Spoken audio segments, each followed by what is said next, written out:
Hey there everyone, welcome to my channel. In this video I will give you a very quick tutorial on how to do drop-down lists, both simple and dependent. For example, you can select from here either you want a fruit or a vegetable, and depending on what you selected the type as you will get the options for selected fruit. You will get these options, and if you selected a vegetable, you will get different options, so let's get started. To create a drop-down list in Excel, you need to first create the database. So let's begin by first creating the type as fruits and vegetables. And while the functionality of a dependent drop-down list, you need to create the specific range. So let's begin with fruits. We need to now name the range which we create.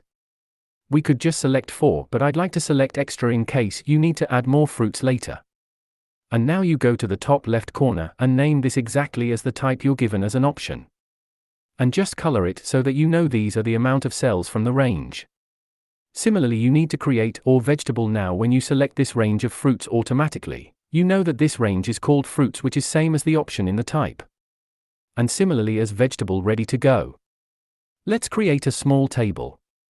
You need to use a function called data validation. So let's select the range, and you go under the data tab, data validation, then following any value you need to in order to pick up from a list and the source. Now when you click, you have the option of fruits and vegetables. How will this select our dependent drop-down lists? That is, if I select fruits, I'd like to have the options which are fruit. And similarly, if I select vegetables, I like to have the options.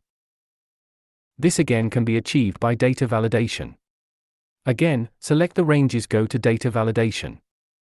So if any value is going to be a list, we don't have a static source, and it's going to be dynamic depending on initial options. So, you need to use a formula called indirect. We have the dependent drop-down list based on G3, G4, G5 respectively for H3, H4, H5, and once you say OK. Now as you select the fruits, the options here will be apple.